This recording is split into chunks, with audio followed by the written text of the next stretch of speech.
حضرت اسماعیل علیہ السلام رو رہے ہیں، شدت کی پیاس لگی ہے، حضرت اسماعیل علیہ السلام رو رہے ہیں، پانی نہیں ہے، پانی ہو تو حضرت اسماعیل علیہ السلام کے منہ میں ڈالا جائے، لیکن پانی نہیں ہے۔ حضرت حاجرہ سلام اللہ علیہ تڑپ گئے، اور میں آپ کو کئی مرتبہ یہ بات سنا چکا ہوں کہ ماں تکلیف کو برداشت کر سکتی ہے لیکن بیٹے کی تکلیف کو برداشت نہیں کر سکتی، ماں خود کی تکلیف کو برداشت کر سکتی ہے، اولاد کی تکلیف کو برداشت نہیں کر سکتی، باپ اپنی تکلیف کو برداشت کر سکتا ہے لیکن اولاد کی تکلیف کو برداشت نہیں کر سکتا۔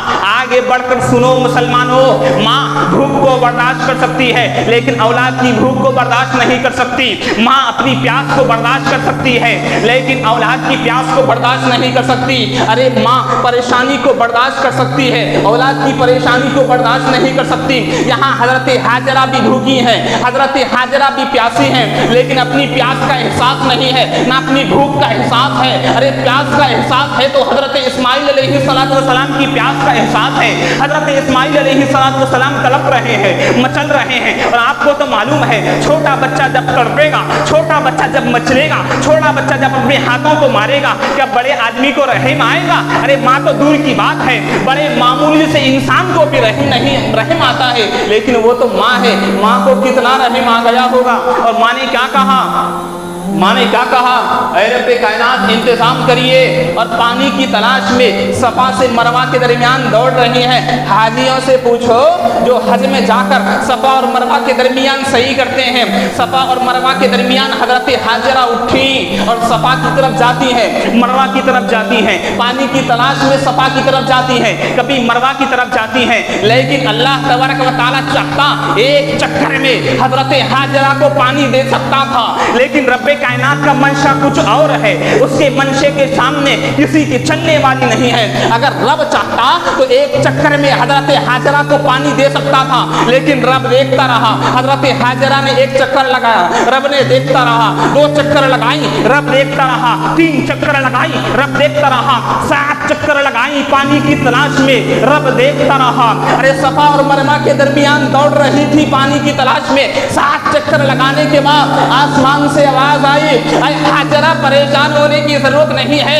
اے حاجرہ میں نے پانی کا انتظام کر دیا ہے۔ جیسے ہی حضرت حاجرہ نے سنا حیران ہو گئی، پریشان ہو گئی، آواز کہاں سے آ رہی ہے؟ آواز کسی اور کی نہیں تھی بلکہ رب کائنات کے قاصد کی تھی، آواز کسی اور کی نہیں تھی، رب کائنات کے قاصد کی تھی۔ کیا وہ آواز تھی؟ اے حاجرہ پریشان نہ ہو، اے حاجرہ میں نے پانی کا انتظام کر دیا ہے، تیرا دوڑنا مجھے اتنا پسند آیا، میں نے پانی کا انتظام کر دیا ہے۔ حضرت حاجرہ سلام اللہ علیہ دوڑ کر آئی، آ کر دیکھتی ہیں تو بیٹا جہاں ہے وہاں پانی کا انتظام ہو گیا ہے۔ ارے کیا ہوا؟ ارے پانی کہاں سے آیا؟ ارے کیا ہوا؟ پانی کہاں سے آیا؟ تو مورخین حضرات لکھتے ہیں جہاں حضرت اسماعیل ایڑی کو رگڑ رہے تھے وہاں سے چشمہ نکلا، وہاں سے پانی نکلا، وہاں سے پانی نکلا۔ حضرت حاجرہ سلام اللہ علیہ نے فوراً اپنے ہاتھ سے مٹی کا کٹا بنایا اور کہنے لگی زم زم۔ یہ عربی لفظ نہیں ہے، یہ عبرانی زبان کا لفظ ہے، یہ عبرانی زبان کا لفظ ہے۔ کہاں زم زم؟ انہیں تو عربی نہیں آتی تھی، حضرت حاجرہ تھی فلسطین کی، انہیں عربی نہیں آتی تھی، عبرانی زبان میں کیا کہا؟ زم زم زم زم۔ زمزم کا مطلب کیا ہے عبرانی زبان میں؟ رک جا، زم زم یعنی ٹھہر جا، زم زم ٹھہر جا۔ توجہ کیجئے مسلمان، زم زم ٹھہر جا۔ ارے کب کہا حضرت حاجرہ نے؟ ہزاروں سال پہلے حضرت حاجرہ نے کہا زم زم۔ پانی آج تک ٹھہرا ہوا ہے، پانی آج تک ٹھہرا ہوا ہے، پوری دنیا زم زم پی رہی ہے، پانی ختم ہونے کا نام نہیں لیتا، پوری دنیا زم زم پی رہی ہے، پانی ختم ہونے کا نام نہیں لیتا۔ سنو مسلمانوں، حضرت اسماعیل علیہ السلام جہاں پاؤں کو رگڑ رہے تھے اللہ تعالیٰ نے زمزم کو بھیج دیا اور اعلان کر دیا، اے لوگوں جو مجھ پر بھروسہ کرتا ہے میں قدموں سے اس کے پانی کو جاری کر دیتا ہوں، جو مجھ پر بھروسہ کرتا ہے قدموں سے میں پانی کو جاری کر دیتا ہوں۔ الفرد قصہ مختصر، زمزم نکلا، حضرت حاجرہ سلام اللہ علیہ نے بھی پیا اور بیٹے کو بھی پلایا اور کٹا بنایا اور کہنے لگا زمزم ٹھہر جا، زمزم ٹھہر جا، زمزم ٹھہر جا۔ اب یہاں ایک بات اور ایک سمجھیے، پانی ٹھہر گیا۔ پانی جب ایک جگہ ہوتا ہے نا، کبھی نہ کبھی یا تو بو آتی ہے پانی میں، یا تو مزہ تبدیل ہوتا ہے یا تو رنگ تبدیل ہوتا ہے. توجہ کیجیے، یا پانی جاتا رہے نہ اس کی بو بدلتی ہے، نہ مزہ بدلتا ہے، نہ رنگ بدلتا ہے. لیکن آپ میں سے کبھی کوئی یا تو حج پہ گئے ہوں گے یا تو عمرے پر گئے ہوں گے، زمزم سے گھر کو لاتے ہیں، زمزم کا پانی گھر کو لاتے ہیں، 1 مہینہ ہو گیا، 2 مہینے ہو گئے، 3 مہینے ہو گئے، بوتل میں رکھا ہوا ہے، نہ رنگ بدلا، نہ بو بدلی، نہ مزہ بدلا. ارے دنیا کا پانی یہ ہے، ایک پانی کو اٹھا کر رکھو، مہینہ 2 مہینے 3 مہینے 4 مہینے کے بعد یا تو رنگ بدلتا ہے، یا تو بو بدلتی ہے، یا تو مزہ بدلتا ہے.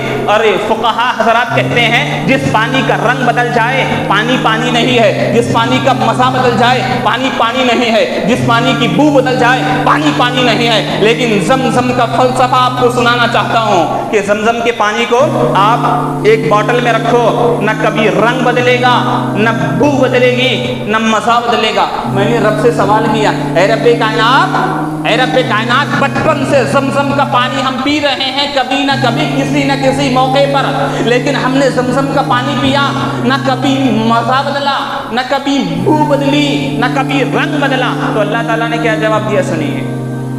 قیامت کی صبح تک نہ رنگ بدلے گا، نہ مزہ بدلے گا، نہ بو بدلے گی. کیوں؟ اس لیے کہ جب پانی کو کیا لگا ہے، پانی کو ایک نبی کا قدم لگا ہے، پانی کو ایک نبی کا قدم لگا ہے، اس نبی کا نام ہے اسماعیل. رب کائنات تمام کائنات میں اعلان کرتا ہے، ارے جس پانی کو میرے ذبیح کا پیر لگ جائے، قیامت کی صبح تک نہ رنگ بدلتا ہے، نہ بو بدلتی ہے، نہ مزہ بدلتا ہے.